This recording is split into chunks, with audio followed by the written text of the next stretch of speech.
Bumagsak ang gabi sa Virelia na may katahimikang hindi pa nito kailanman naramdaman. Wala ni sariling hininga ang hangin. Wala ring pintig sa mga ugat. Maging ang mga clearing ng alaala ay nanatiling nakapirmi para bang ang buong planeta ay humihinto sa paghinga. Naglakad si Liam kasabay ni Aelia patungo sa Iloa, ang puno ng alaala, ang buhay na puso ng Virelia. Noon, ang mga sanga nito ay nanginginig sa mga mukha ng sinaunang panahon, mga bulong na malabo, mga alingawngaw ng buhay na naging esensya.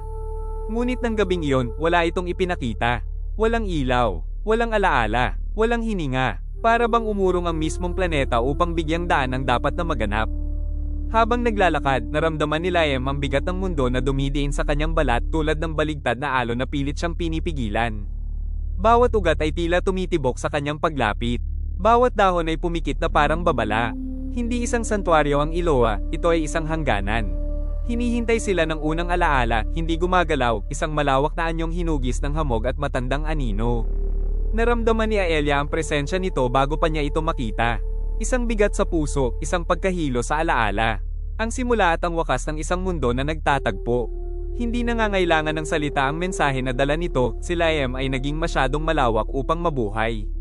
Masyadong malapit kay Virelia, masyadong minahal, masyadong kinatakutan, masyadong inisip. Bawat paniniwala tungkol sa kanya ay nagiging bagay. Bawat takot ay lumilikha ng nilalang. Bawat anyo ng pag-ibig niya kay Aelia ay nagbabago sa gubat.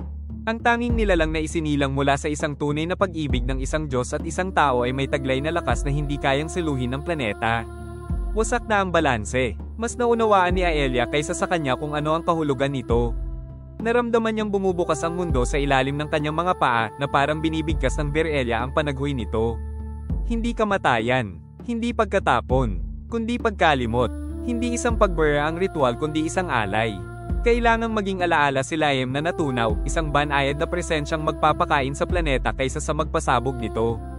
Kapag naabsorb ang kanyang alaala, muling titibay ang kabuuan. Kung wala siya, titigil ang mga essence sa paggalang sa kanya. Kung walang imaheng mental, wala nang nilalang na isinilang mula sa takot, wala nang makinang Diyos, wala nang nagwawasak na alingawngaw. Umatras ang unang alaala. Ang pagpili ay nasa mga buhay. Ipinatong ni Aelia ang kamay niya sa Iloa. Naintindihan ni Liam, hindi lamang ito magiging sakripisyo. Ito rin ay pagkalimot.